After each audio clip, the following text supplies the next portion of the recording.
what if the desert was never meant to be silent, only patient? Beneath its stillness, the wind holds the breath of an ocean long forgotten, the echo of rivers that once braided through the green heart of what we now call Sahara. Somewhere among that memory of water and time, the plateau of Giza waits, not as a monument to beginnings, but as the last lucid trace of something the earth tried to remember.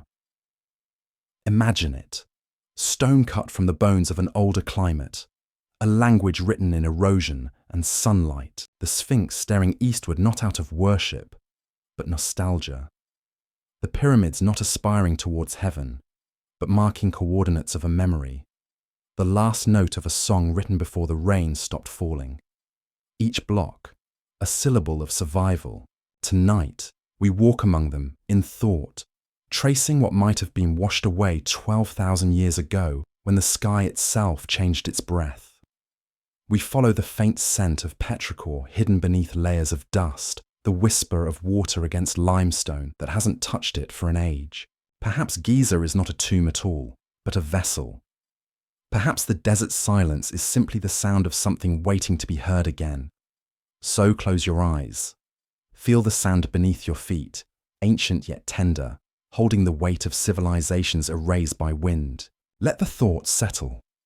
What if what we call the dawn of history was really its last surviving memory? And as the night thickens, the horizon bends into the shape of an ancient river, calling us toward its vanished banks. Something is beginning to remember itself. Hidden beneath the beige hush of modern dunes lies a cartography of water. Imagine an eye high above the continent, patient and tireless, tracing faint riverbeds like ghost veins under the skin of the Sahara. The earth carries palimpsests in its body, channels etched and re-etched by epochs. And here, the old pathways show themselves as if the desert were a parchment held to a lantern. You can almost hear the tributaries murmuring as they braid together, the low hymn of floodplains drinking light. Before sand took command, this was a cathedral of green, a corridor where monsoon breath met stone and convinced it to bloom. There was a time when wind brought gentle storms inland, and the sun grew opulent on the backs of lakes. Grasslands lifted their faces to the cloud procession, and animals followed the watercolor of seasons across savannas that reached from the Atlantic to the Nile. Pollen slept inside sediments like tiny clocks, each grain a testimony that the air once carried rain with the regularity of heartbeat. Shorelines formed a loose necklace around basins that now look like dried eyes. In the shallows, reeds kept their own calendar. Fireflies practiced astronomy. Humans, in numbers we forget to imagine, walked this openness with a familiarity so complete it did not need a word like home. When the climate breathed differently, time curved. Something in the high latitudes hesitated, and the North Atlantic changed its circulation, as if the ocean had missed a step and stumbled into cold. The sky knew it first. It pulled its wet hand back. Lakes stiffened and dust rehearsed its takeover. What had been green began to unspool into tawny distances. Hunters and gatherers measured that pause not with instruments, but with bones and shelters and the quiet arithmetic of hunger. The grasses retreated. The rivers thinned into rumour. You could stand where water had spoken for centuries and hear only the page turning. With rain withdrawn, the land discovered a new kind of memory. Dryness is a conservator. It tightens the skin of the world until impressions become archival. Footprints that would have washed away in a season hardened into sculptures of passage. The wind rearranged the script of dunes again and again, but certain signatures remained. The line of a shoreline fossilized into chalk. The crescent of a bay held in stone.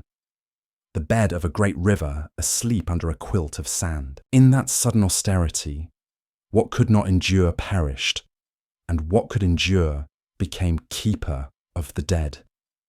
People moved like threads seeking the last intact hem of water. The Nile, fed from faraway mountains, offered a ribbon that did not break. Villages leaned into it, then towns pressed their shoulders against its patience. It is easy to imagine the first gatherings on its banks as negotiations with a god whose mood was visible. Calendars began to imitate the river, and ritual learned to speak its dialect. Flood, sow, harvest, rest. The cycle fused with the human pulse. The desert, now a vast archive, surrounded this living artery and guarded its edge with desiccated silence. Not all stories wear crowns. Some prefer reeds and clay. When the air dried, the art of building memory changed. In moisture, wood swells and dissolves. In aridity, stone whispers, longer. The lessons of a green Sahara could not be clothed in perishable things. They would have to be stated in bedrock, in benches of limestone and granite that hold their vows for millennia. The paradox of preservation took hold. Abundance erased itself. Scarcity kept the minutes. Ornaments of daily life vanished into dust, but shapes that courted the sun endured, as if the desert had rewritten the criteria for what counts as rememberable. This shift did not only sculpt landscapes, it re-sculpted attention. Eyes that had once searched for thunderheads learned to read horizons, stars, and the blush of river silt. Minds turned to long measurements, the slow angles of sunrise, the seasonal procession of constellations, the way a shadow moves when you watch it for years. In such a world, patience becomes a scientific instrument. Knowledge is not seized, it is accompanied. If the sky is a wheel and the river a metronome, you build on their terms. Foundations take their cues from celestial increments, and faces carved into stone are oriented not toward whims, but toward events that repeat with sacred monotony. There are traces of this attention everywhere, if you kneel close. Flakes of flint where someone sharpened a thought into a tool. Shells far from their ancient shores, carried like talismans of water. Petroglyphs of giraffes pacing across rock panels that now overlook sand, as if remembering grass by outline alone. In the quiet, you can almost hear the old rains tapping the stone with polite insistence, arguing their case in geological grammar. The desert listens and keeps the minutes carefully. Some evenings, when heat loosens its grip and the first cool steps in, you can feel the old Africa stirring beneath the crust. A long evaporated lake returns as a change in the wind's smell, a draught that brings ruined lilies to mind. Here and there, plants that obey deeper calendars push through. They do not bloom as a promise, but as a footnote. We were here when the sky was generous. Their roots dig into memoir. Their leaves remember the syllables of weather more exactly than any chronicle we write. The human story curves along the same line. When the rains faltered, hardship didn't simply threaten, it instructed. People traced the river's surge and ebb, learned to time hope against inundation, learned to store, to plan, to measure.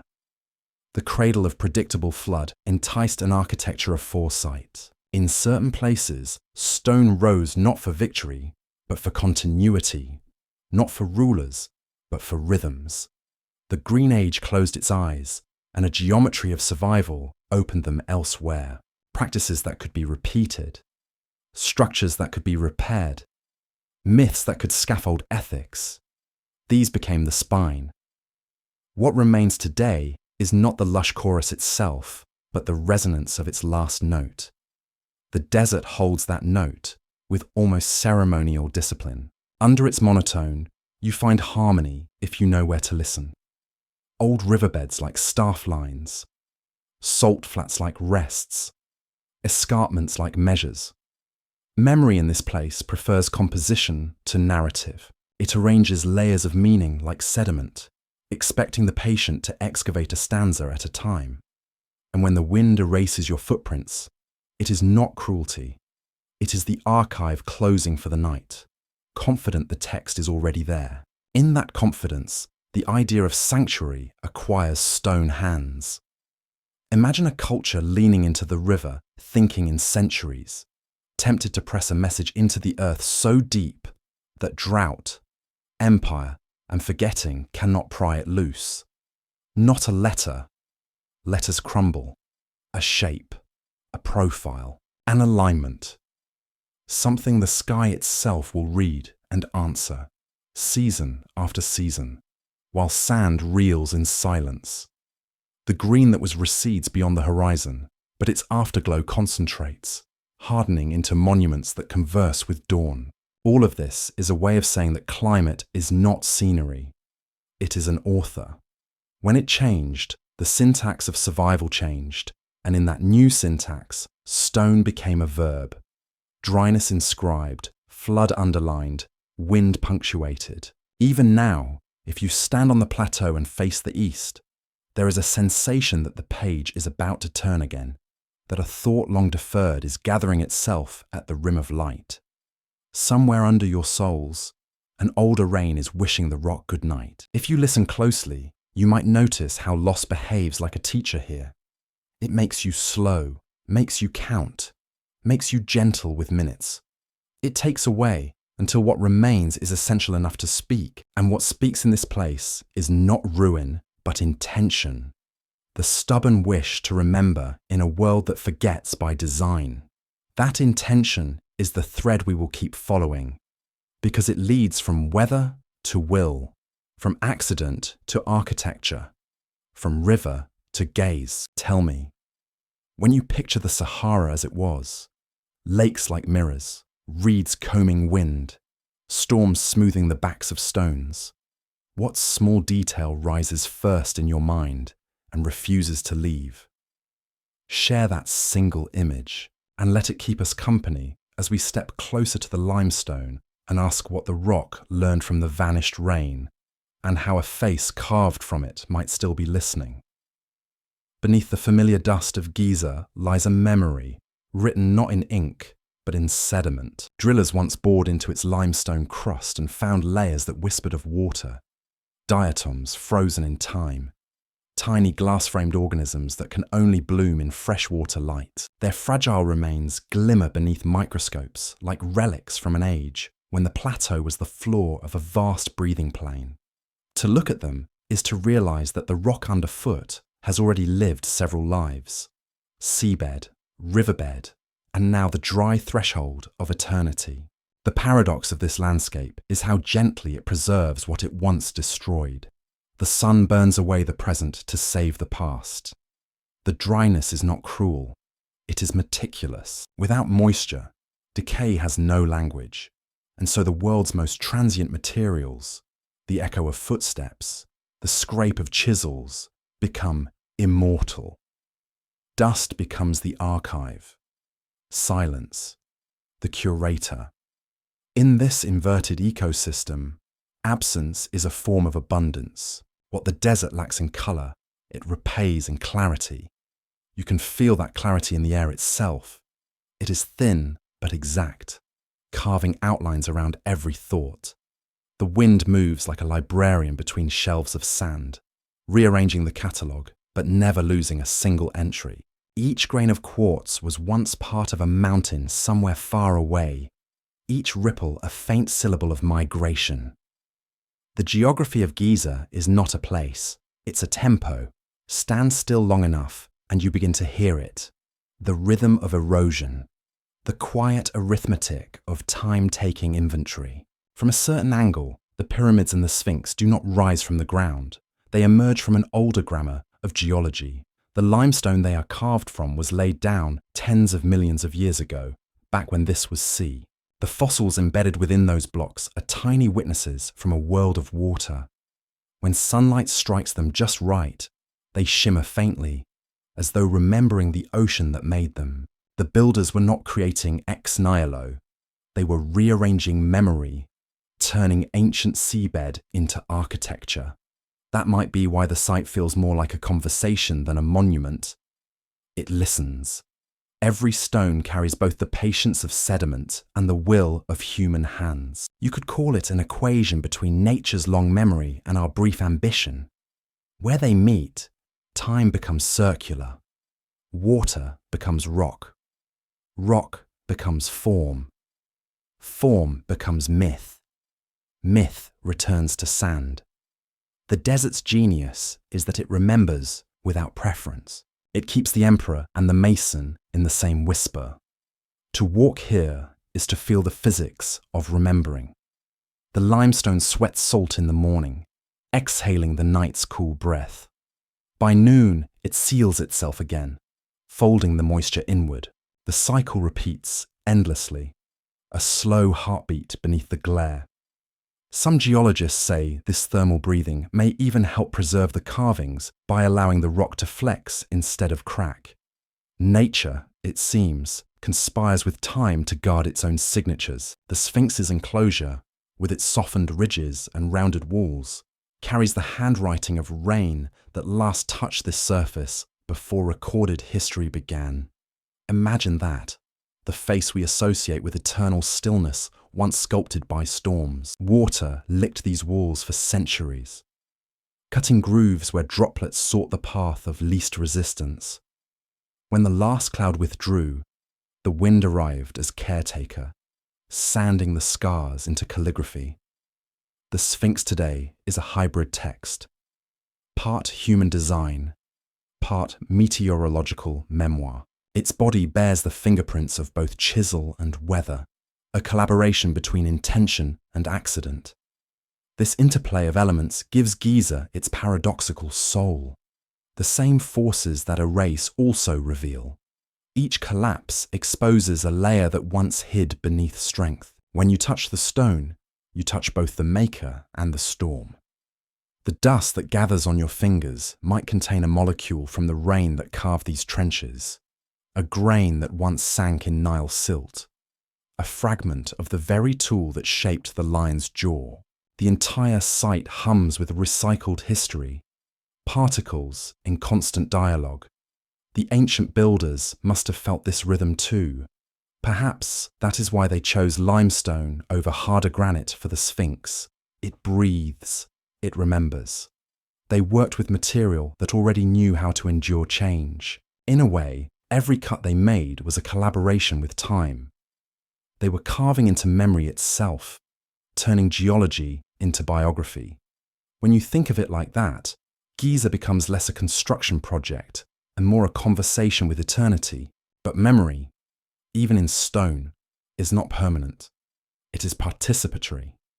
Each century adds its own translation. Wind, tourists, scientists, mystics, all read and rewrite this place in different languages. The stone allows it, the way an old story allows new listeners to find themselves in its rhythm. Preservation, then, is not just physical, it's emotional. To stand before the Sphinx is to feel that your gaze is completing an unfinished sentence. Perhaps that is the hidden grace of this desolation. What looks barren is full of correspondence. The desert and the monument exchange breath. The living and the lost share the same horizon. If you listen, when the light changes, you might catch the faint resonance of water underfoot, the pulse of an ancient humidity stored in the pores of the rock. It's there, patient as ever, waiting for the world to remember what it means to rain.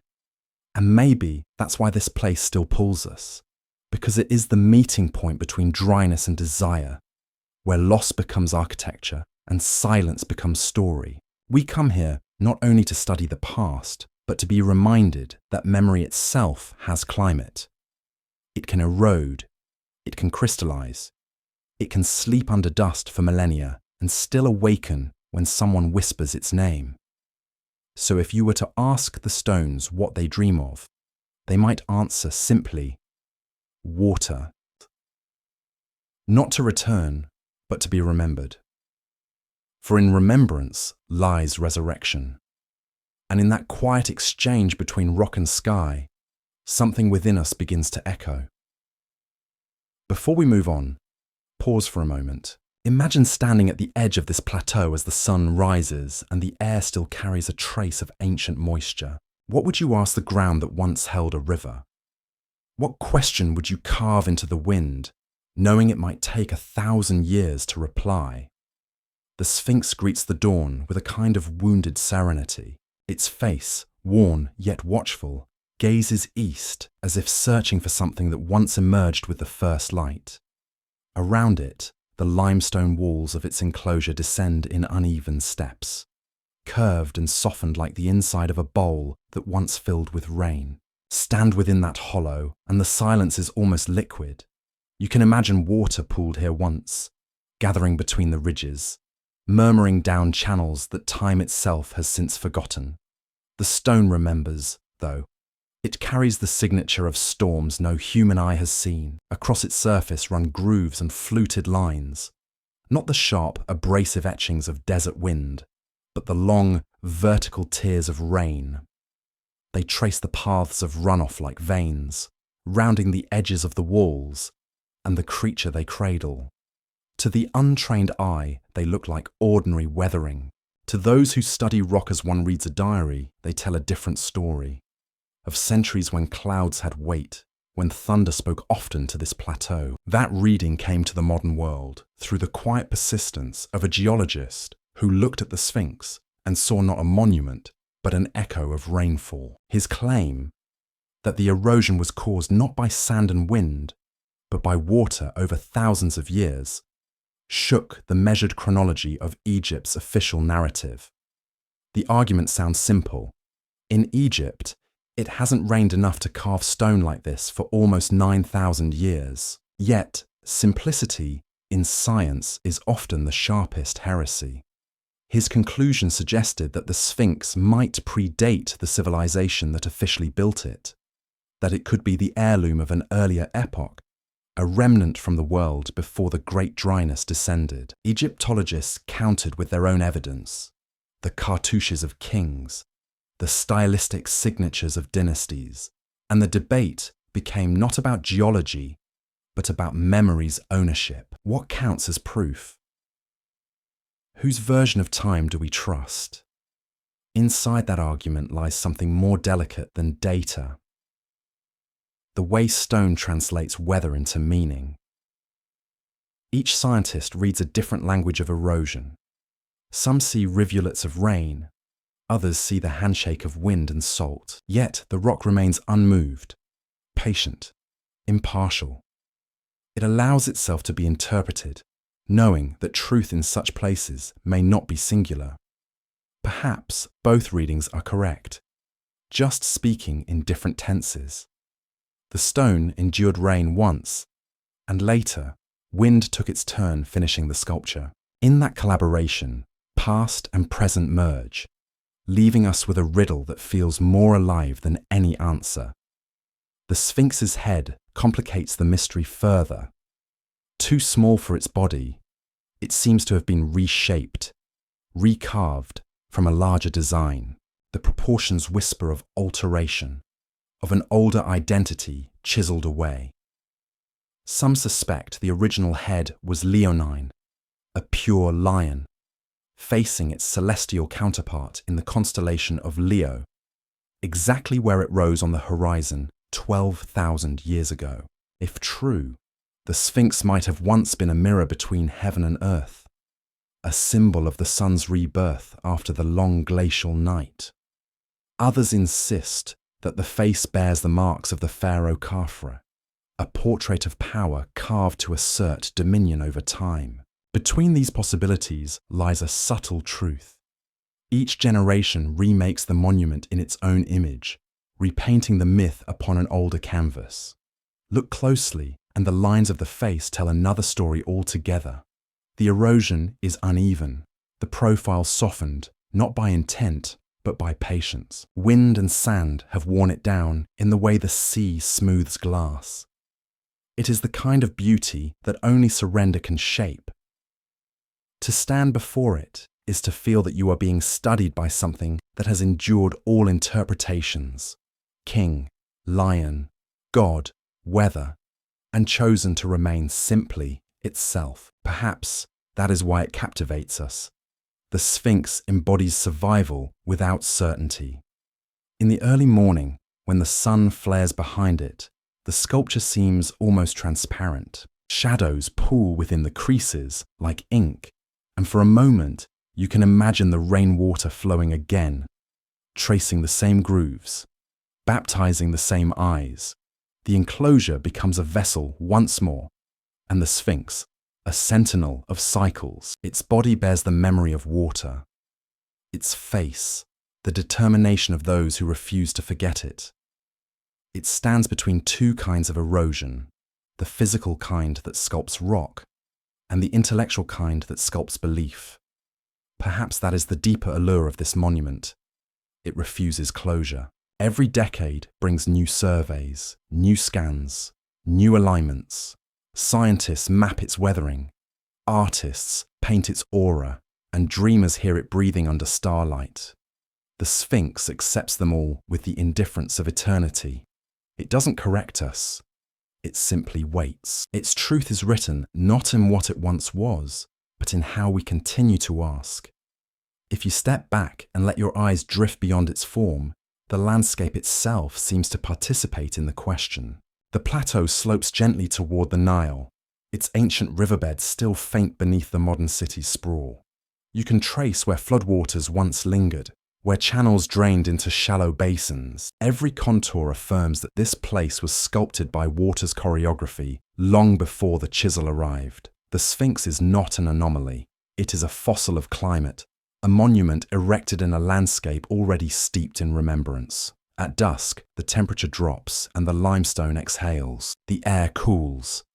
The scent of mineral breath fills the enclosure, and you can almost feel the rain that hasn't fallen in millennia. The creature's face softens in twilight, neither human nor animal, but something between, a mediator of elements. It seems to whisper that identity itself is fluid, like weather, that what matters is not the certainty of who carved whom, but the persistence of wonder that keeps us carving questions into time. So linger a little longer before the Sphinx in your thoughts. Let the night settle around its silhouette, and imagine those grooves filling with rain again, drop by drop, restoring the sound the desert forgot. When you look upon its face, what do you see?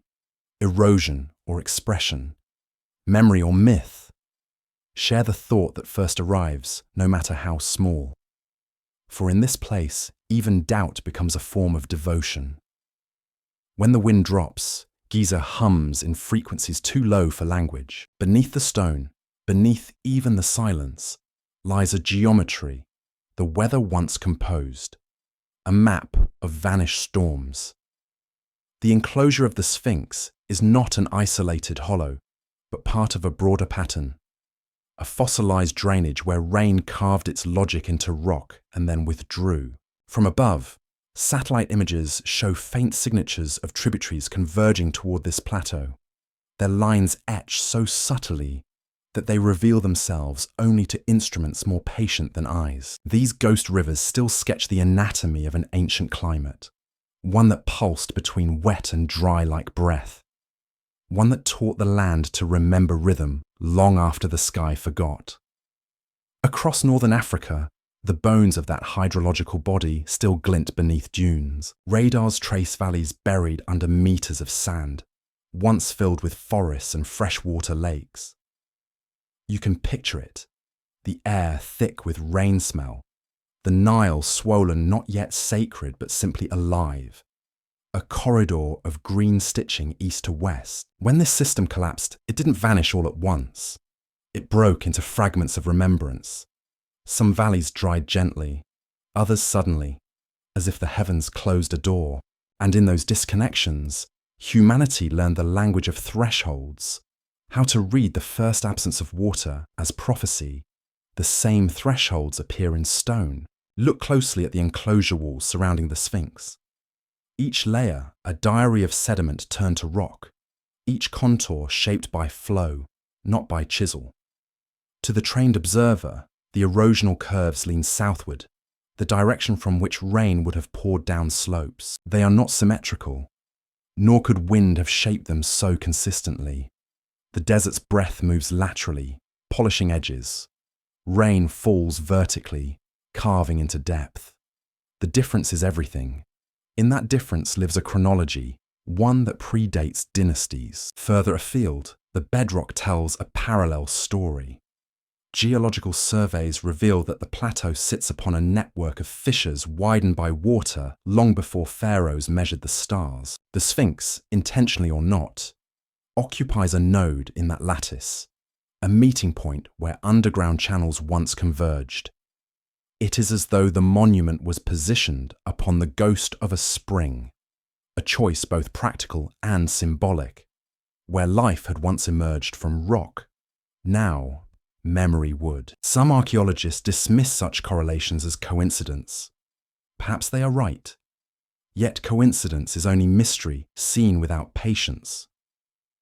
The alignment of geography and myth here feels less accidental, more like a form of continuity. Water once shaped the stone. Later, hands shaped the same stone into a being that guards the horizon. Different artisans, same intention, to preserve the conversation between elements. Even erosion, in this view, becomes an author, a slow and impartial one, writing with rain instead of ink. You can trace that authorship beyond Giza.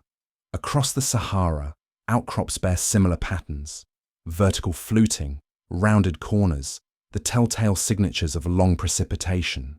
Rock art in those regions depicts giraffes, hippos, and boats gliding where now only wind roams. The timeline of those drawings overlaps the Great Desiccation.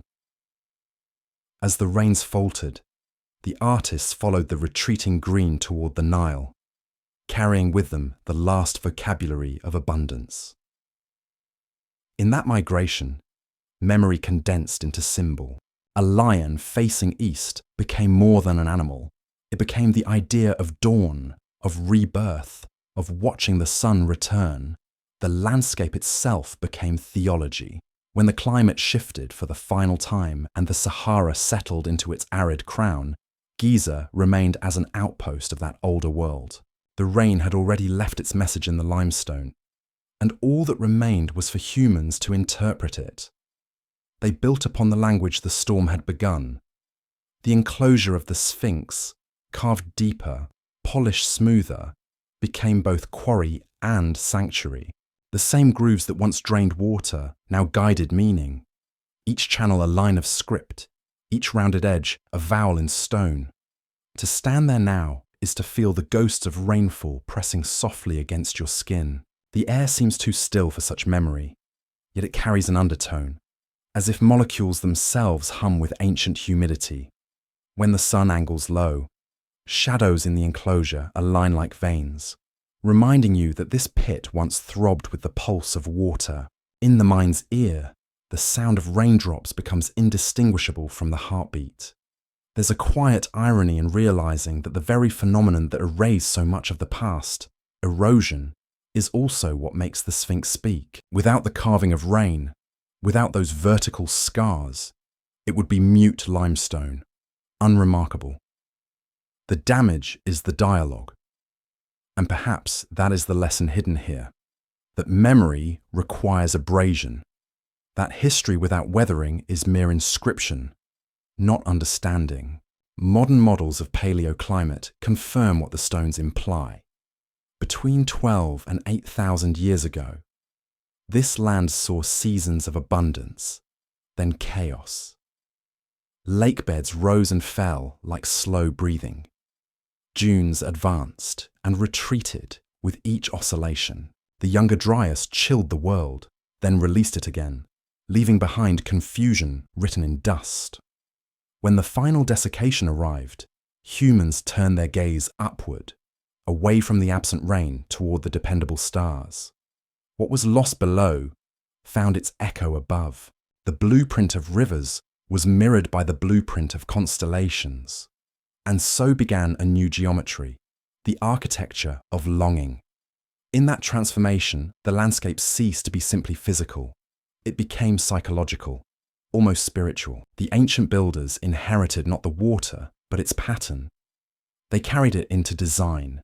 The channels became corridors, the meanders turned into alignments. The convergence of rivers reappeared as the meeting of pyramids. You can still see it if you look down from the sky.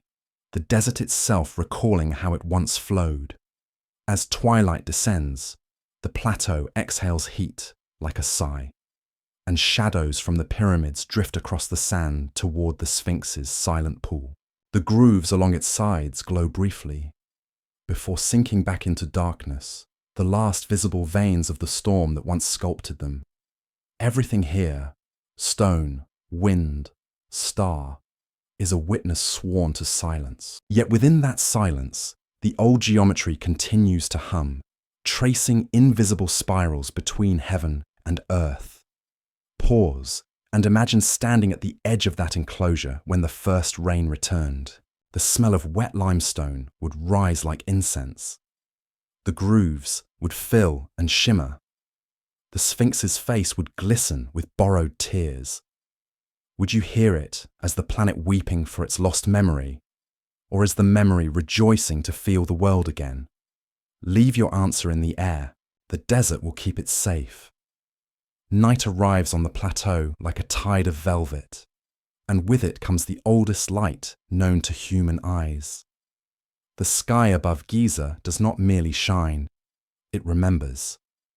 Every star is a relic, a photon that began its journey before history took its first breath. And somewhere among them, 3 bright points glimmer in a diagonal belt across the darkness. They have guided shepherds, navigators, and dreamers alike. But here, on this ground of stone, they seem to lean down, aligning with something deliberate. The pyramids mirror them so precisely that one begins to suspect intention, as if heaven itself had once dictated the blueprint. The constellation is Orion, the celestial hunter whose belt, 3 stars in near-perfect symmetry, finds its echo in the 3 great pyramids of Giza. Each pyramid occupies a position corresponding not just in shape, but in brightness. The smallest, dimmest star mirrored by the smallest pyramid, slightly offset from the line. From the air, it is a dialogue written across epochs, earth imitating sky, sky replying in kind. When traced backward through the slow drift of the heavens, this alignment finds its perfect moment around 10.5 millennia before our era, when the constellation rose exactly along the eastern horizon, and the Sphinx, lion or man or both, looked directly into the heart of Leo as the sun ascended. For astronomers, this is called precession, the long wobble of Earth's axis that shifts the heavens by degrees over ages. For poets, it is the heartbeat of eternity, the sky turning its face ever so slowly, allowing each generation to believe it gazes upon something new. If the builders knew of this cosmic drift, if they carved their monuments to mirror a celestial arrangement visible only in that ancient dawn, then Giza is not simply a necropolis. It is a clock too vast to wind, marking a moment when heaven and earth were perfectly aligned. Skeptics, of course, remind us that correlation is not causation. Stones can echo stars by coincidence as easily as by design. And yet coincidence loses some of its conviction when geometry, proportion, and myth all converge. Across cultures, Orion has been associated with rebirth, resurrection, the cycle of death and return. The Egyptians called him Osiris, the god who died and rose again, his constellation setting beneath the horizon only to emerge renewed. The pyramids, by this light, become not tombs, but gateways, their shafts aligned with specific stars, so that the spirit of the departed could travel toward the same cosmic rebirth. To the ancients, the sky was not a metaphor, it was a mirror. What lived above dictated what was built below. Every grain of sand held its celestial twin. Every horizon was a boundary between reflection and reality. Building on such a scale was not hubris, it was participation. To raise stone toward the stars was to complete a sentence the universe had already begun. The pyramid's angle, almost 52 degrees, captures the geometry of sunlight itself. Its apex points not to power, but to proportion, to the conviction that harmony between earth and sky could preserve meaning beyond decay. Under moonlight, the plateau becomes an observatory older than any telescope. The air is dry, the stars unwavering. You can almost feel why the builders trusted the heavens more than the soil. They shift slowly, predictably, with a rhythm that outlasts empire. Measuring them became a form of prayer. To map their movement was to understand permanence in motion, to find order in the trembling of time. In their glow, the Nile's flood could be anticipated, seasons calibrated, fates inscribed. The celestial and the terrestrial were not separate realms, but partners in choreography. Perhaps that is why the ancient masons placed their first stones not by compass, but by sight. They would have watched the night for weeks, marking the moment when a particular star crossed the meridian, setting stakes to capture its path. The symmetry we see today was earned through the patience of countless eyes waiting for the right alignment.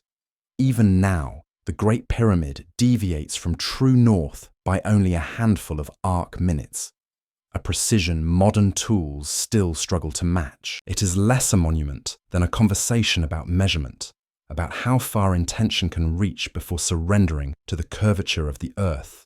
When the first beam of sunrise touches the Sphinx's face and spills westward across the pyramids, the alignment is not just optical, it is emotional. It feels as if the desert inhales, the monuments exhale, and the sky momentarily recognizes its own reflection. The plateau becomes a tuning fork struck by light, humming softly at a frequency too vast for ears, but perfect for awe. The air thickens with a sense of recognition, as though the world briefly remembers its design. Scientists might call this pareidolia, the tendency to see patterns where none exist. But humans are pattern-seeking by nature. Our survival depends on it. We read the night sky, not because we are superstitious, but because we are lonely. The stars are the oldest companions we have. To project meaning onto them is to bridge the distance between what we can touch and what we can only imagine. If the builders turned their gaze upward and saw in Orion a promise of return, perhaps that was not folly, but fidelity, the belief that what shines above also endures within us. Standing beneath that canopy of light, the pyramids lose their weight. They appear to hover, outlines dissolving into shadow and starlight. It is impossible not to feel that they are breathing with the night, expanding and contracting with the pulse of the sky. The alignment, whether deliberate or coincidental, invites the same humility. The recognition that we are built of the same dust that drifts between stars. To study Giza is to study the architecture of belonging. If you were there now, standing where the desert cools to silence, what constellation would you claim as your reflection? Which star feels like home? The heavens are vast, but perhaps they bend closer when we ask. Leave your thought in the starlight. It will find its twin somewhere above the horizon. The compass was not born in a workshop. It was born in the gaze of someone patient enough to watch a shadow move. Long before magnetic needles or charts of latitude, the ancients learned that the world itself could be measured by light. To build on such a scale as Giza demanded more than brute labor. It required intimacy with the sky. The north was not just a direction, but a promise, a fixed point in an ever-turning world. And to find that true north, they turned their eyes to the constellations, trusting stars more than instruments. Imagine the scene: a handful of watchers on the plateau, standing through the chill hours of dawn, their instruments simple, plumb lines, sighting rods, perhaps bowls of water reflecting the sky. They tracked the rising and setting of two specific stars on either side of the celestial pole, marking the line that joined them, noting when that invisible axis crossed directly overhead. It was a ritual of precision, part astronomy, part devotion. Through repetition, they learned to locate true north, with an accuracy that still humbles modern engineers. When the Great Pyramid was finally laid out, its sides faced the cardinal directions within a margin of 3 arc minutes, a fraction of a degree, an act of geometrical faith. The historian inside us seeks logic. The dreamer suspects reverence. For the builders, perhaps these two were the same thing. To align stone with the cosmos was not a matter of pride, but of participation, an acknowledgement that the rhythms of heaven were to be obeyed, not imitated. Every line carved into the bedrock was a reflection of something seen in the firmament, every angle a note in the music of the sun. The Great Pyramid, perfectly oriented to the north, south, east, and west, became a mirror of planetary motion, a fourfold compass connecting mortal and eternal. When sunlight strikes its faces, it travels along planes designed to catch dawn and release it at dusk, as though the structure itself were breathing light. Archaeologists call this intentional alignment. Mystics call it attunement. Both are correct. The orientation is a declaration that human hands can honor the architecture of the universe without mastering it. Over time, others tried to explain this precision. One scholar of the modern age proposed that the Egyptians used a method of stellar observation, tracking the transit of circumpolar stars as they rotated around the north celestial pole. By watching where those stars crossed the meridian, builders could fix a line that never changed. The theory fits, elegant in its simplicity, but what it really reveals is temperament. Patience so disciplined, it becomes art. To determine a single angle, they watched the sky for years. The margin of error we marvel at was carved from repetition and silence. Still, the mystery persists. Why such devotion to orientation in an age without compasses or clocks? Perhaps because the act itself carried metaphysical weight.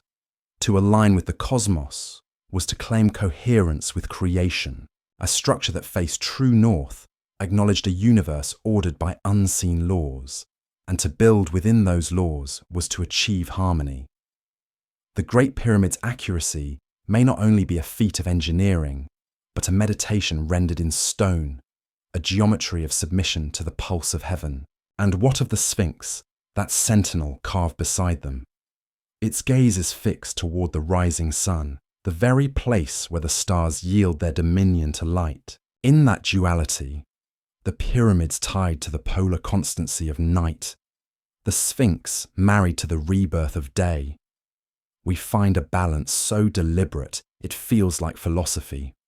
The builders position their monuments between two eternities, one of stars that never set, and one of a sun that always returns. Together, they form a dialogue between permanence and renewal, death and resurrection, silence and song. To walk along the base of the Great Pyramid at dawn is to experience this alignment firsthand. As the sun climbs, the shadow along the northern face recedes with almost metronomic precision, revealing each stone as though rehearsed.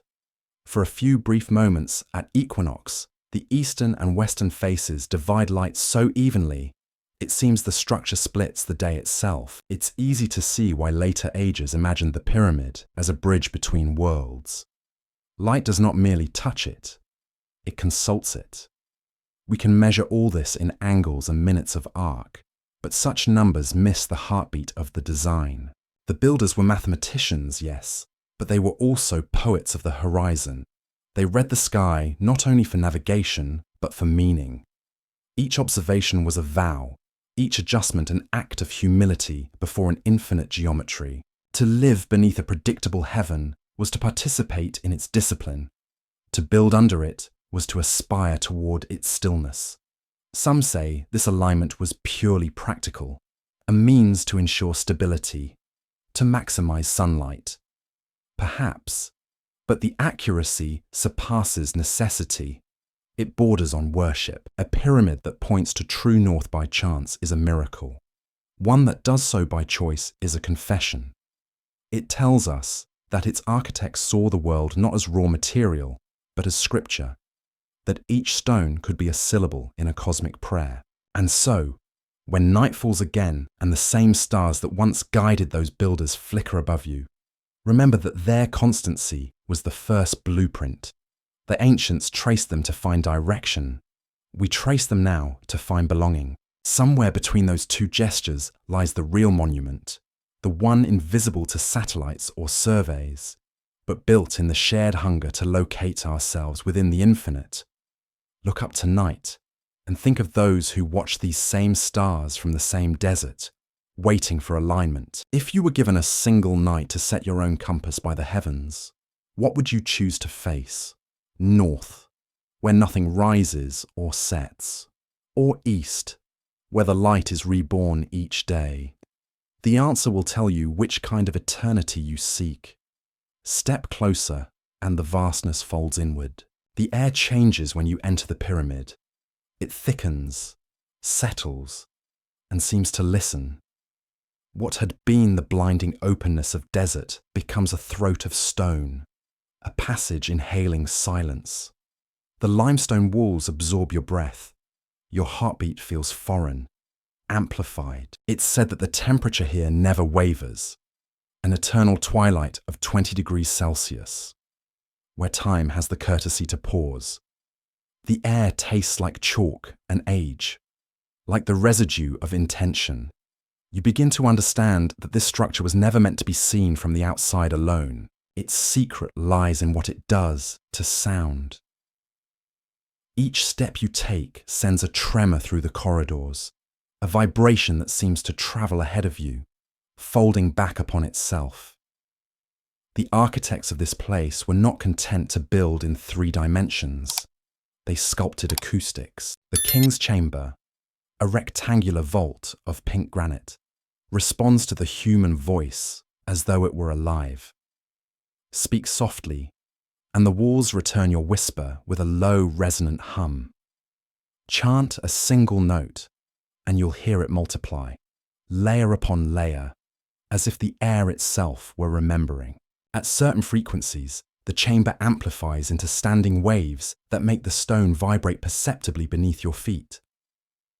Modern researchers have measured this phenomenon, documenting resonances between 117 and 440 Hz. To some, it is coincidence, a natural byproduct of geometry and mass. To others, it feels like purpose, as though the builders tuned their structure like an instrument to echo the human body. Sound becomes both message and mirror. Whether deliberate or accidental, the result is undeniable. The pyramid sings. Its song is not melodic, but elemental, a low frequency that bypasses the ear and touches bone, stirring a vibration you mistake for emotion. Walk farther, and you'll notice the precision of the floor, level across acres within a margin smaller than a human thumbnail. The stones fit so tightly that even a blade of light cannot pass between them. These are not gestures of utility. They are acts of devotion disguised as measurement. No hieroglyphs decorate the inner walls, no prayers for the dead, no royal boasts. The silence is deliberate, perhaps sacred. It feels as if the builders trusted resonance more than words. Some theorists believe that this perfection was not ornamental, but functional. They suggest that the pyramid's dimensions, its base, height, and angles, were calculated to harmonize with the planet itself, to create a standing wave of stability through mass and proportion. It sounds mystical until you consider that every structure, even a cathedral, has its resonant frequency. Perhaps here, scale met purpose in a way that blurs the boundary between architecture and ritual. Others, more cautious, remind us that precision alone does not imply transcendence. Stone can behave like music simply because physics demands it. Yet, as you stand within that granite chamber and feel the air tremble, argument becomes irrelevant. There is only the sensation that the structure is not observing you, but acknowledging you, its tone rising to meet your breath, like a choir recognizing a familiar voice. The deeper you move into the pyramid, the more it feels like descending through the body of an idea. Corridors narrow, then open into spaces that seem to pulse with inaudible rhythm. The Grand Gallery stretches above like a rib cage, its corbelled walls catching echoes and sending them upward in spiraling ascent. Climb its steep incline, and you sense that the architecture is guiding sound toward the heart of the monument, as if the entire edifice were designed to focus vibration, not light. It's tempting to imagine rituals performed here, chants timed with the pulse of torches, drums syncing to the slow thunder of human feet. Not worship in the modern sense, but calibration, aligning the human voice with the geometry of stone, syncing heartbeat to resonance, tuning mind to gravity. In that practice, silence becomes a teacher. The void teaches balance. The echo teaches humility. When you finally reach the upper chamber and extinguish your light, darkness completes the architecture. The resonance deepens, the air compresses, and a strange awareness settles, the sense that the pyramid itself is breathing around you. The sound of your pulse merges with the low hum of the chamber until it's impossible to tell where body ends and monument begins. The ancients may have called that unity divinity. Modern minds might call it physics. Either way, the effect is the same. Or, what the pyramid teaches is that precision can be a form of faith. Every aligned block, every perfect edge, every echo that returns unaltered across millennia is a quiet argument against chaos. It tells us that order is not sterile. It can be intimate, compassionate even. The stone does not crush you with its weight. It holds you like a breath waiting to be released. Outside, the wind scours the desert, shifting dunes that seem ephemeral compared to these enduring walls. But inside, you sense motion of a different kind. Waves reverberating through stone, reminders that even stillness vibrates if you listen closely enough. Perhaps that was the builder's intention all along, not to entomb a body, but to preserve a frequency, a note of the human condition tuned to the planet's own hum. When you step back into daylight, the noise of the world feels almost vulgar. The sky, so wide and bright, seems thinner than the dark you left behind. You carry a faint vibration in your chest, an aftertaste of resonance that feels both physical and spiritual. It lingers as you walk among the tourists and the hawks of wind. Pause for a moment and place your hand over your heart. Can you still feel it? The subtle trembling of sound remembered by stone. If you could build something to echo your own frequency across time, what shape would it take? The desert is listening. Perhaps it is waiting for your answer. There is a sound beneath silence that only patience can hear. It lingers in the cavities of the Great Pyramid, the tone of air moving through narrow shafts, the almost imperceptible murmur of stone under pressure. Some call it mere coincidence, the echo of architecture. Others, like the engineer Christopher Dunn, once wondered if the entire structure functioned not as a tomb, but as a machine, a resonator, a collector of energy, a monument built not to death, but to vibration itself. According to his vision, the pyramid was a harmonic engine, its chambers designed to channel the earth pulse, its stone veins filled with the hum of water deep below. Beneath the plateau, the Nile's ancient aquifers run like arteries. As groundwater rises and falls, it sets the bedrock trembling in frequencies beyond our hearing. Those vibrations travel upward through the limestone into the vast body of the pyramid, where the precision of its geometry might amplify and focus them. Within its core, he suggested, energy could have gathered, sound, pressure, resonance, until it reached a point of harmonic stillness. At first glance, it sounds improbable, perhaps even fanciful. But standing within the Grand Gallery, it is difficult to dismiss the idea outright. The long corridor narrows upward, like the throat of an instrument. Its walls, stepped in corbelled layers, guide the sound of footsteps into a slow, rhythmic decay. If you whisper here, the air does not swallow your voice. It multiplies it. There is an architecture of vibration woven into the design, intentional or not. Dunn's hypothesis simply takes that principle and imagines it magnified. A pyramid tuned not to melody, but to the frequencies of the earth itself. His theory continues that certain residues found within the upper chambers, traces of zinc chloride, ammonium, and other reactive compounds, could be the chemical ghosts of some process long forgotten. In his model, these elements once combined to release hydrogen gas, filling the inner passageways, the vibration of water below, the resonance of the chambers above, and the ionization of that gas might together have created an energy field, a silent, invisible symphony humming at the edge of perception. To some, this vision borders on myth. To others, it is a science too early for its own time. Critics argue, with reason, that the evidence is circumstantial. The chemical traces are ambiguous, the mechanics uncertain, and no definitive residue of such reactions remains. The pyramid, they remind us, functions perfectly well as a tomb in every historical context. Its corridors mirror burial architecture found elsewhere. And yet, the scale, precision, and absence of ornamentation seem to whisper that it served more than ceremony, as if the builders sought not to please gods or honor kings, but to commune with forces older than either. Perhaps both interpretations are true, layered like harmonics. A tomb for the body, a tuning fork for the soul. Ancient cultures rarely divided physics from spirit. They understood both as languages of vibration.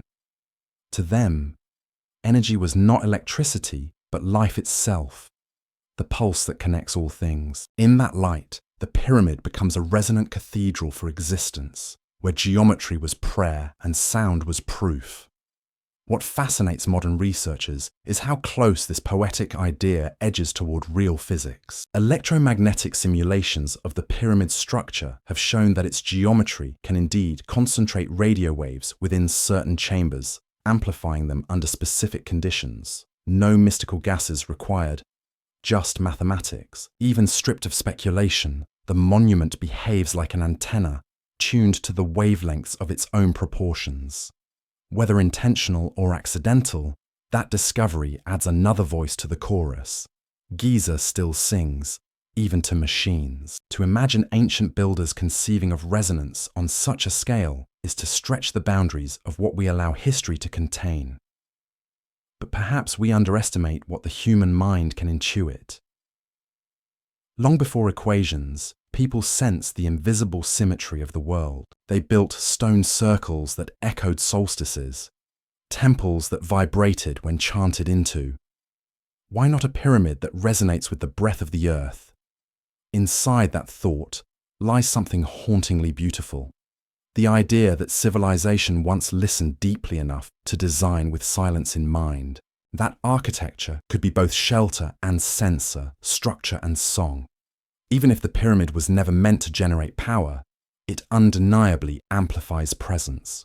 Step within it, and you become aware of your own frequency, your heartbeat matching the hum of ancient mass. It's as if the builders shape matter to remind us that stillness, too, is alive. Outside, the desert vibrates differently. The wind plays the sand into dunes that move like slow waves, sculpted by soundless current. From above, the plateau resembles a frozen sea, and the pyramid a single rising crest. Perhaps the ancients understood this continuity, the way matter hums, the way silence carries rhythm. In their hands, stone became an extension of nature's orchestra, tuned to echo eternity. The mystery is not whether the Great Pyramid was a generator or a resonator. It's that it continues to generate wonder. The hum persists, not in circuits or wires, but in the imagination of those who listen. Even skepticism is part of its resonance. a vibration of intellect against the unknown. Theories come and go like winds across the plateau, but the monument endures, absorbing each speculation, turning disbelief itself into another note in its long song. If you could place your ear against the limestone now, perhaps you'd hear not power, but pulse, the faint thrum of the Earth's heartbeat filtered through 4,000 years of stillness. You might not know if it's real or imagined, and it wouldn't matter. For wonder is its own form of energy. Close your eyes for a moment. Picture the pyramid not as stone, but as sound, an immense chord struck at the beginning of time, still reverberating through us. If you could add your own tone to that chord, even softly, what would it be? The desert listens, as it always has. It records not the volume of your belief, but the sincerity of your listening. Sometimes the most eloquent evidence is what refuses to speak. Beneath the calm expanse of the Nile Delta, beneath the shimmer of Mediterranean shallows, the past has not vanished. It has only gone underwater. What archaeologists call the silent record is not silence at all. It's sediment, soft as sleep, guarding the outlines of cities that once flickered with firelight. When sonar maps the seabed, shapes appear, walls, colonnades, entire harbours, blurred but insistent, like memory surfacing through dream. The first to re-emerge was Heracleion, the great port that once welcomed vessels before Alexandria existed. For centuries, it was a rumour mentioned in half-trusted texts, dismissed as legend. Then, De Vries found columns rising from green darkness, statues larger than men, coins still gleaming with the laughter of trade. The city had drowned slowly, claimed by subsidence and sea level, then sealed in a sediment cocoon that preserved its calm. Beside it lay Canopus, its neighbour in commerce and myth, where temples once stood to honour those who navigated both river and eternity. These rediscoveries proved something quietly revolutionary. Egypt's memory does not end at the shoreline. That realization opened a door. If entire cities could slip beneath the waves, how much else might sleep below the silt? Geologists trace the Nile's behaviour across time. The river shifts, floods, deposits layers as steady as breathing. Each flood lays down a veil of silt, roughly 1 millimetre per year. In 10,000 years, an entire civilization could disappear beneath its own heartbeat. The desert may preserve in dryness, but the river preserves in secrecy. What the sun cannot guard, the mud does. Somewhere between the river's patience and the sea's appetite, other names flicker. Dwarka off the coast of India, the Cuban shelf's mysterious formations, ruins glimpsed by submersible eyes. Scholars disagree on their origins. Some call them natural formations, others lost harbours of human hand. Whether true or not, their stories remind us that the world's memory has depth, not just surface. It sinks as easily as it erodes. Meanwhile, on land, technology begins to hear what eyes cannot. Infrared satellites pick out buried walls beneath sand dunes. LiDAR scans through jungle and sediment, tracing grids invisible to history. Ground-penetrating radar, humming softly like a mechanical diviner, detects voids and corridors below Giza that human feet have never entered. The planet itself has become transparent under our instruments. And yet, the more we reveal, the more the silence deepens.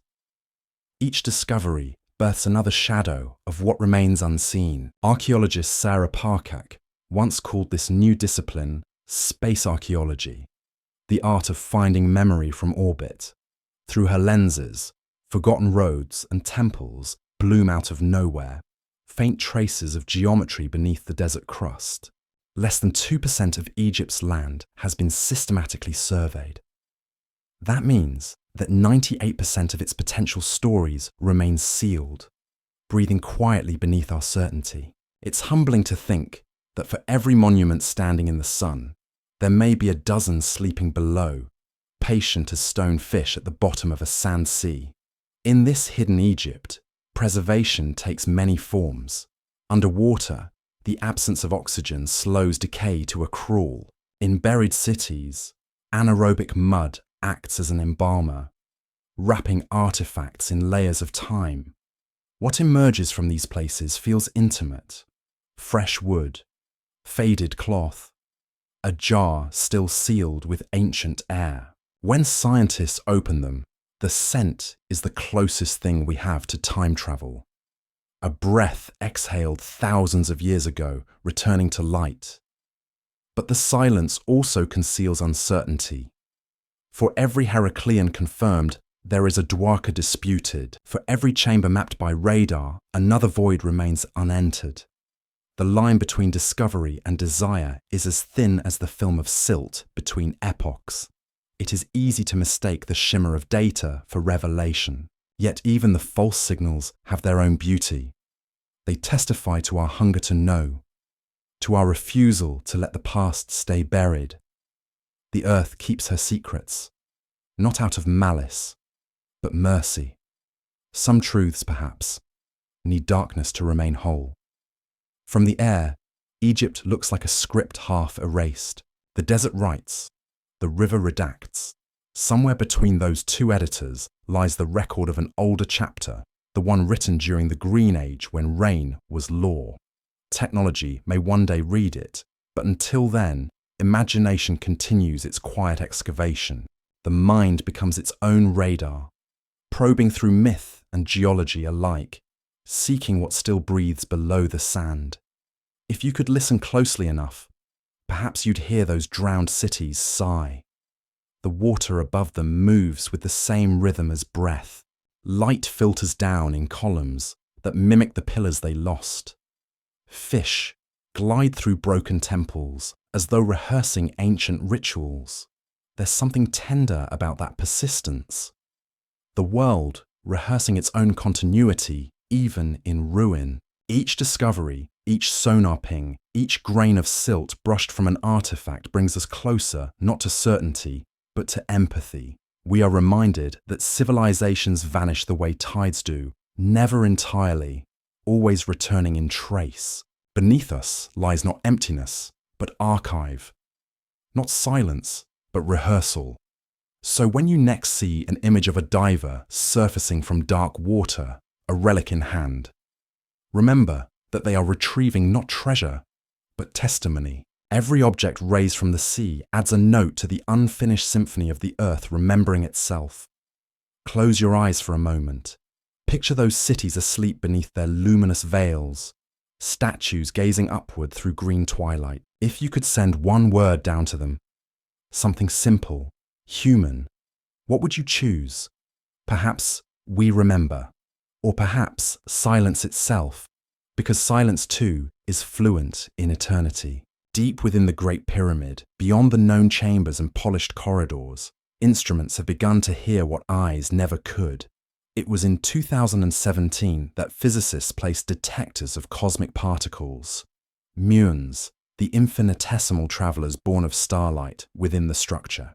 These messengers from the heavens pass effortlessly through mountain and monument alike, sketching what lies unseen.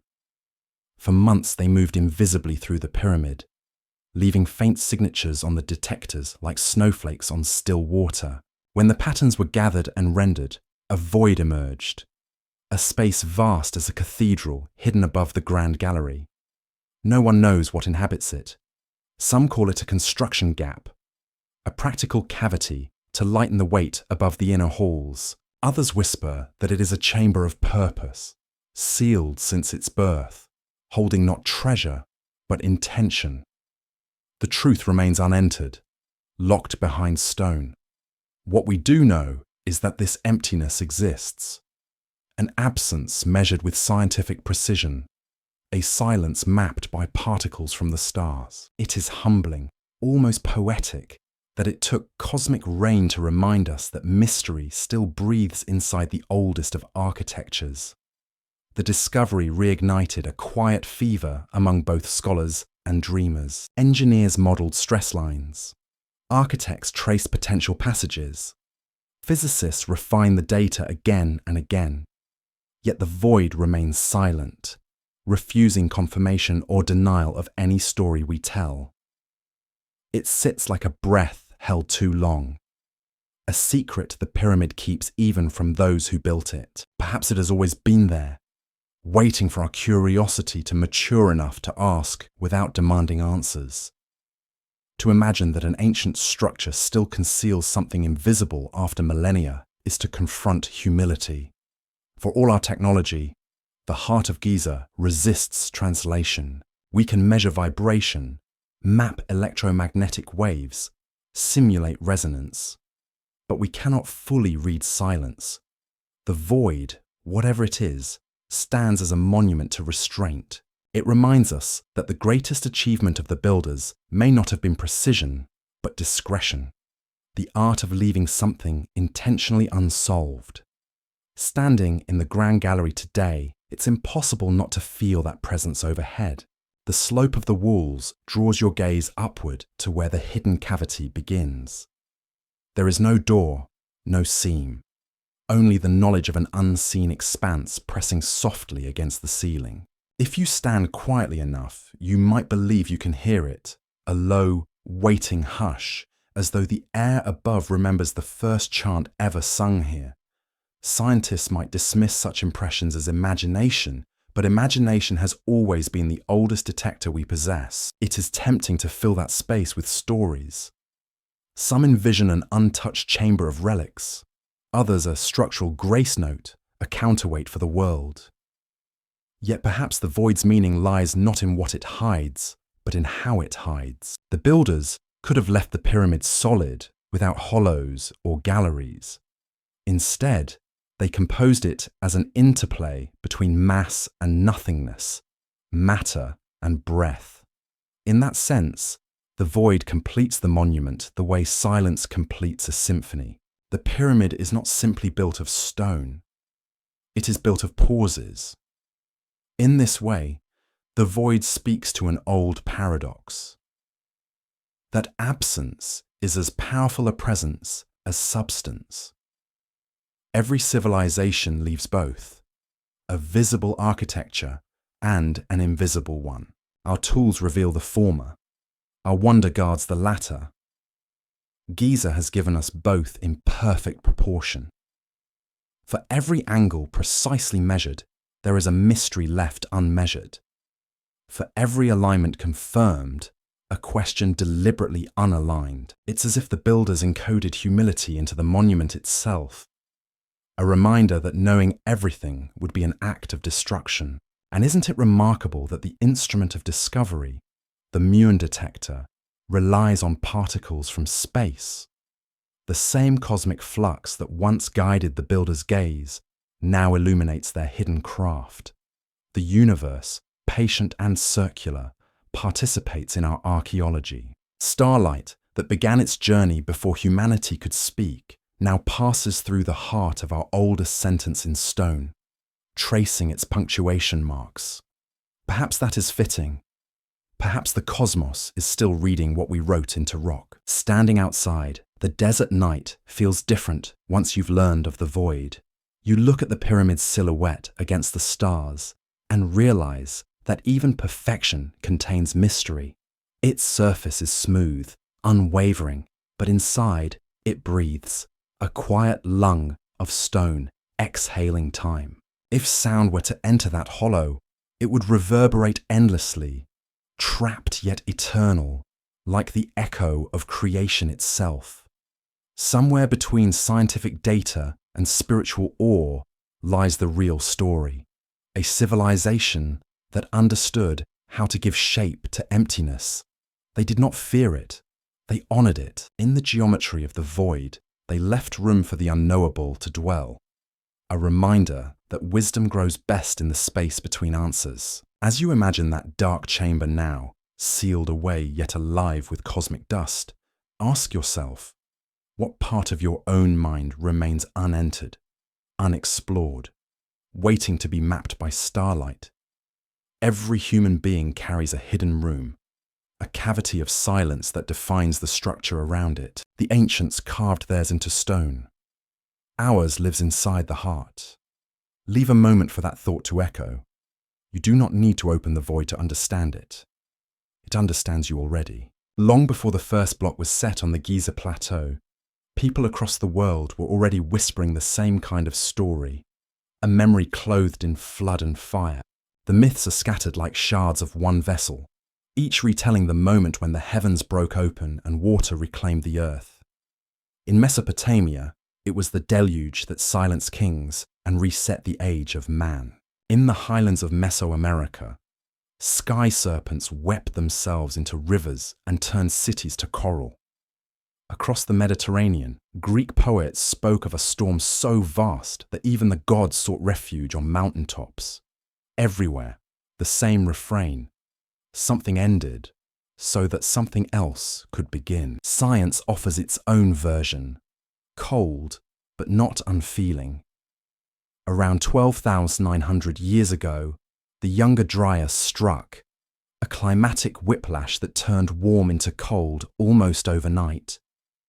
The sky filled with ice-borne dust, temperatures plummeted, forests retreated, glacial meltwater poured into oceans, and rain fell in torrents for centuries. The earth convulsed as if exhaling its memory of paradise. When warmth returned 1,000 years later, the survivors carried the taste of catastrophe in their blood. They told their children that the world could drown without warning. Those children, in turn, carved that warning into myth. Maybe that's why so many legends speak in the language of loss. Floods, fires, celestial anger. They are not prophecies, but recollections. Each story is a fossil of feeling, preserving the psychological sediment of survival. The Sumerians named it Ziusudra. The Hebrews knew it as Noah. The Egyptians told of the Eye of Ra weeping mankind back into the Nile. The Hopi remembered palaces of ice melting into sea. Mythology becomes the diary of trauma, written in poetry instead of data. And sometimes, poetry remembers more accurately than instruments. Standing in the shadow of the pyramids, these ancient echoes feel less like superstition and more like residue. The monuments themselves might be the final stanzas of that worldwide elegy. Perhaps they were not built merely to worship gods or house kings, but to anchor a memory of what happened when the sky changed its mind. Their geometry, their orientation to the stars, their obsession with rebirth, all whisper the same message: remember the cycle. The flood will return in one form or another. Even the alignment with Orion and Leo, when traced back to that same epoch of 10,500 BCE, fits within this frame. The heavens, then, would have carried the same configuration seen in the old myths: a lion rising in the east, a hunter setting in the west, the sun reborn between them. It's as though the builders engraved the sky's forgiveness into stone, marking the moment when light returned after the long freeze. Whether or not they lived through it, they carried its ghost, the need to make permanence out of impermanence. Across the oceans, other monuments whisper similar anxieties. The stepped temples of Central America mirror the form of mountains rising above water. The dolmens of Europe align to sunrise, as if expecting the dawn after endless storm. Even the lost city of Dwarka, if the divers are right, slept beneath the same narrative: that civilization can vanish without sound, and that rebuilding is an act of remembering. Each culture wrote its trauma in a different alphabet, but the script beneath is universal: endurance. In the Egyptian imagination, the flood took the form of tears. When humanity strayed too far, the Eye of Ra shed grief upon the world, drowning it in light and sorrow. Yet from that deluge came rebirth. The Nile became both destroyer and deliverer, washing away error, leaving behind fertile memory. To live along its banks was to practice resurrection with each flood. The annual inundation was not feared, but celebrated, a rehearsal for cosmic renewal. Perhaps the pyramids, with their corridors pointing toward the eternal, were built as mnemonic devices for that very rhythm: descent, sleep, return. Scholars caution us not to take such connections literally. Myths evolve, they say, the way languages do, mixing metaphors, shifting with migration. Still, when separate civilizations remember the same catastrophe, the same geometry of ruin and renewal, it's difficult not to sense an undercurrent of truth. The ice may have melted, but the memory stayed frozen in story.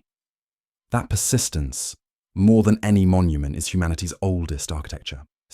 And so, when you listen to the hush that settles over Giza after sunset, you might imagine those old myths breathing through the stones. The desert wind carries voices that once warned of floods, now softened into lullabies. The pyramids stand not as proof of apocalypse, but as reassurance that we have survived one before. The same cosmos that unleashed destruction also offers orientation. The same sky that darkened now burns with guidance.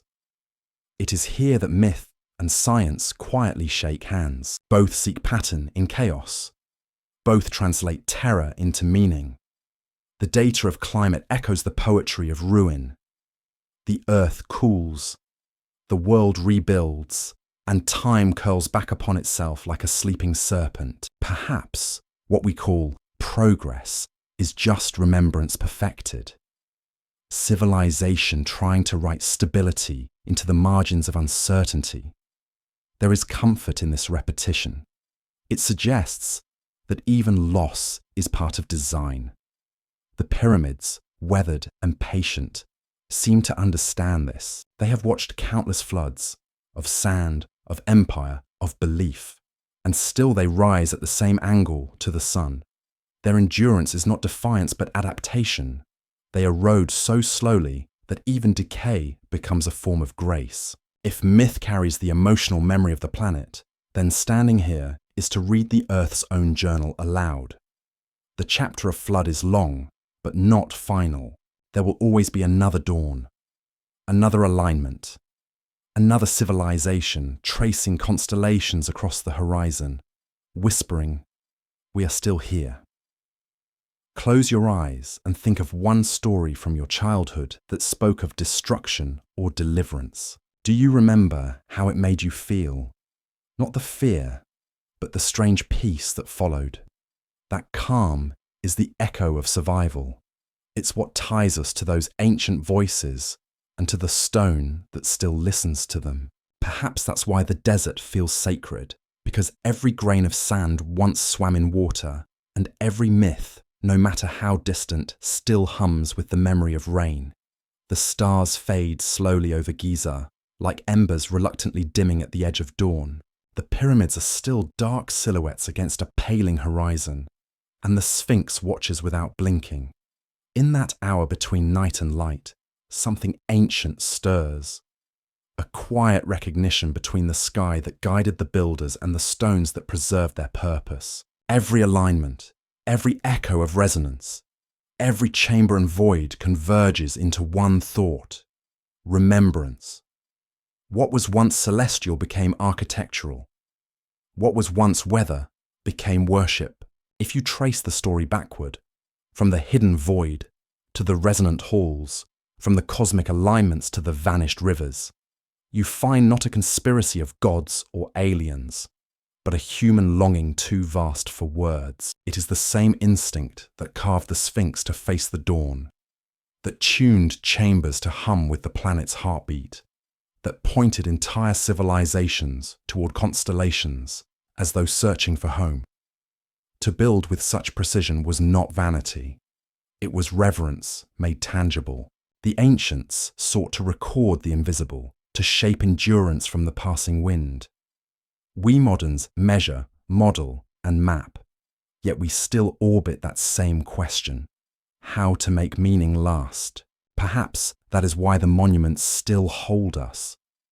They are humanity's earliest memory drives, storing emotion in geometry, hope in harmonic proportion. The Great Pyramid is both machine and metaphor. A vast equation written in limestone, solving for the continuity of wonder. The void within it, newly discovered, may be less a secret chamber than a mirror, reflecting our need to keep searching, to keep believing that something unspoken waits within silence. Walk the sequence again in your mind. The desert was once a green ocean.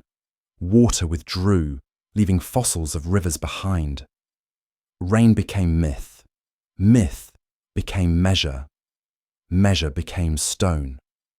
The builders looked upward, mapping Orion, Leo, the eternal north, and anchored heaven into bedrock. Within those stones, they built not just tombs, but frequencies, chambers that could sing. Then came the ages of forgetting, when sand reclaimed the songs and our questions grew smaller. And yet, even buried, the monuments breathed. They waited for us to learn again how to listen. Listening, it turns out, is the true archaeology. We think we excavate the past, but the past excavates us. It digs through our layers of disbelief until it finds curiosity still intact. Every theory, from the cautious to the wild, is a symptom of that same wonder. The scholar and the dreamer stand on the same ground. Both are looking for connection in a world that forgets too easily. Whether we call it resonance, energy, or faith, it is the same vibration, an urge to synchronize with something enduring. What makes Giza extraordinary is not that it answers mysteries, but that it refuses to. It teaches by withholding.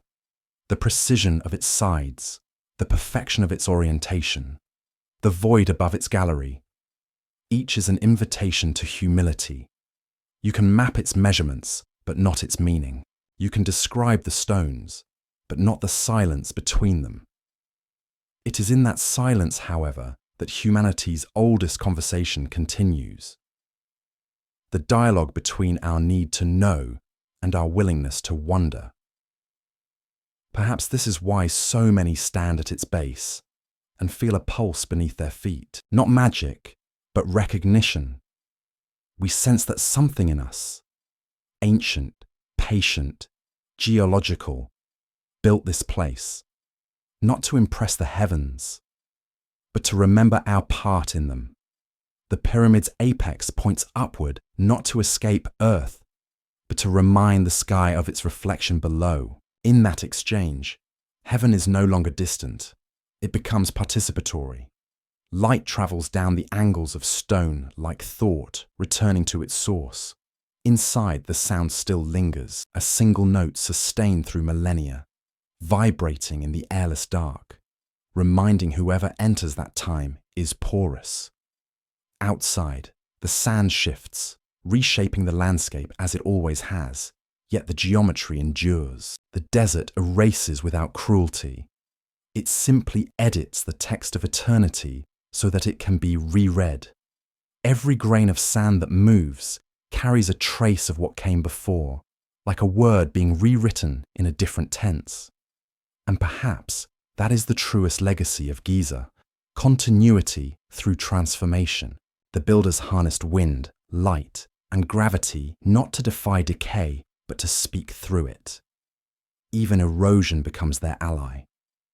Each softened edge a syllable in the language of endurance. The pyramid does not resist time.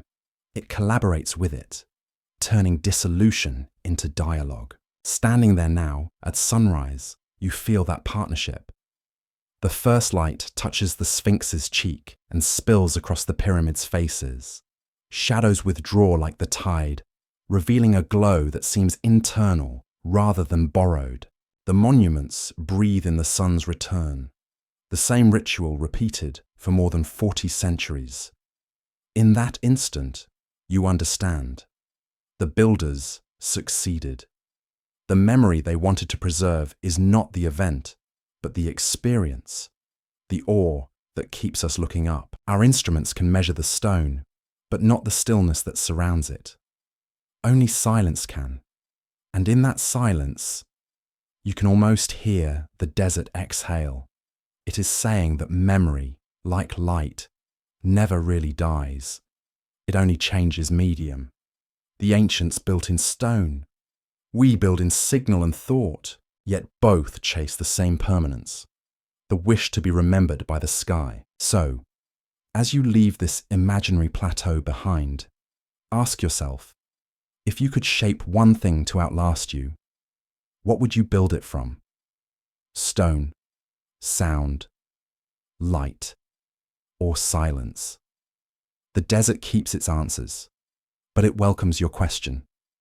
It always has. Dawn breaks over the plateau like a slow unveiling, the sky blushing from indigo to gold. The first light glides across the face of the Sphinx, awakening it from its nightly trance. For a heartbeat, its eyes appear to gleam, not with power, but with comprehension. The sun's edge crests above the horizon, and the shadow of the Great Pyramid stretches westward like a compass made of light, its tip pointing into the vanishing night. This is how each day begins here, an ancient dialogue repeated without words, stone answering sun, silence replying to eternity. The tourists have not yet arrived. The air is soft, the sand still cool beneath your feet.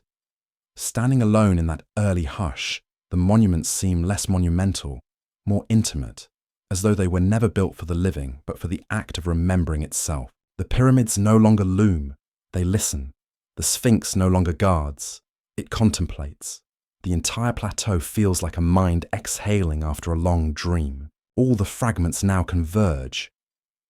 The rain-sculpted walls of the Sphinx's enclosure, the buried rivers that once braided the Sahara, the cosmic map etched into the pyramid's alignment, the harmonic pulse still trapped in their chambers, the hidden void inhaling starlight. What once seemed like isolated mysteries now hum together, forming a single chord of purpose.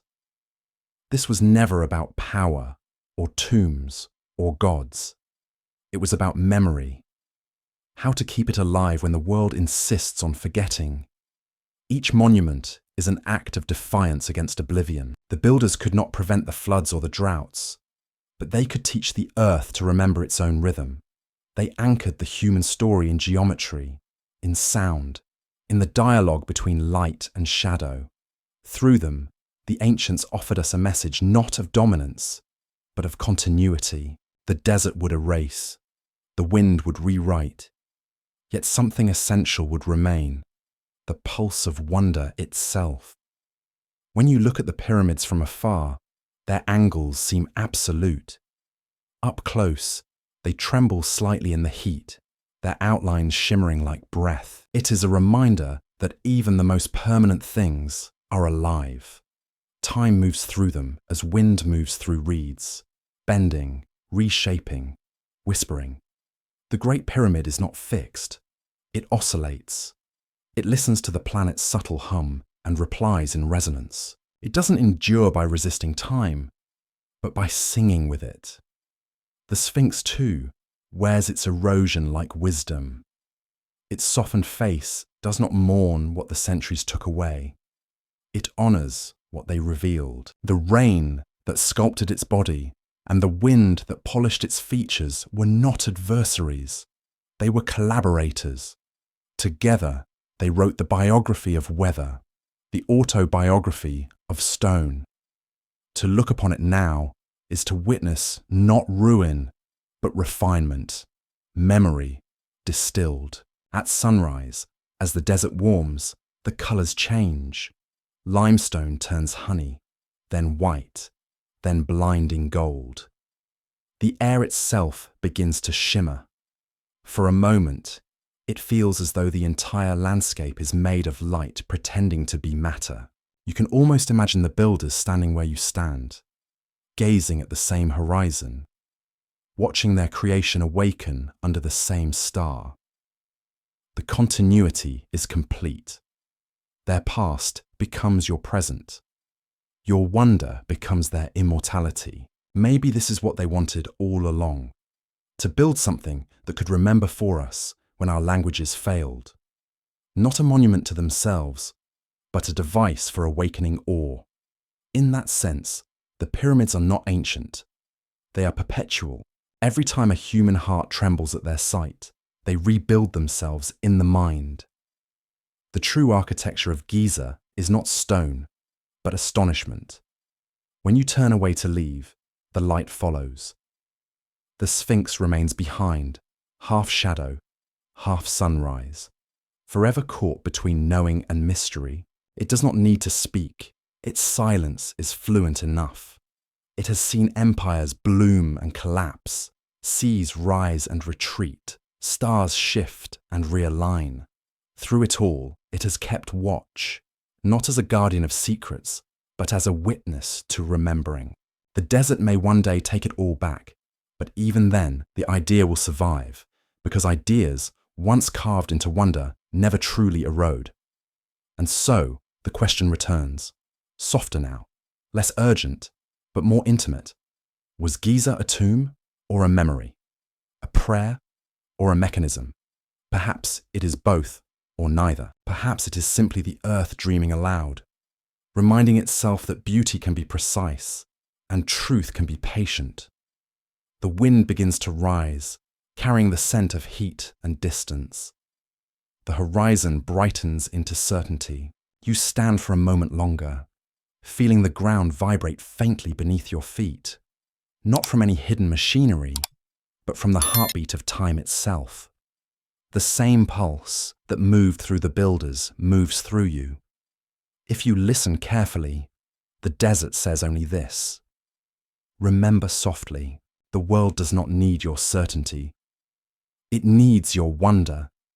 Tell me, if you could leave one whisper for the future carved into the wind, what would it say? The desert quiets again as evening folds over the plateau. The heat dissolves, the air cools, and the last light draws a thin gold line across the horizon before sinking into violet dusk. The pyramids lose their sharpness. They fade into silhouettes, like the memory of mountains half remembered by the sea. Even the Sphinx seems to exhale, its outline soft, its gaze untethered, as though watching time itself grow gentle. We have walked through evidence and echo, through layers of stone and speculation, through the places where science meets silence. Along the way, we've heard the Earth's voice in 3 registers: measured observation, the rainfall scars, the precise alignments, the muon-maps that sketch hidden chambers, scholarly interpretation, the builder's methods, the celestial calculations, the archaeology of drowned cities, and open hypothesis, the resonant frequencies, the mythic floods, the possibilities that keep curiosity alive. Together, they form the same melody, proof and mystery intertwined, certainty and awe holding hands. Perhaps that was always the point. The ancients didn't divide knowledge from wonder. They built them into one another. A pyramid aligned to true north is both a mathematical feat and a prayer. A void discovered by cosmic particles is both a scientific triumph and a reminder that the universe still holds secrets worth guarding. Even the sand that erodes their faces becomes a kind of teacher, showing that endurance and impermanence can share the same breath. Now, as the stars reappear, the plateau becomes quiet again, a great listening body beneath a listening sky. Somewhere under the sand, cities sleep. Somewhere in the stone, echoes still hum. And somewhere inside you, the same vibration continues, the resonance of having remembered something vast and tender about being human. If you could stand here one last time, in the cool of night, what would you whisper into that wind? Would you ask for answers, or simply offer gratitude? The pyramids will not reply, but they will remember. They remember everything: light, shadow, voice, silence. So, breathe once more with the desert. Let it hold your question. Let it echo back not knowledge, but calm. And when you finally close your eyes, know that the same stars that once guided ancient builders now keep watch over your own small, luminous sleep.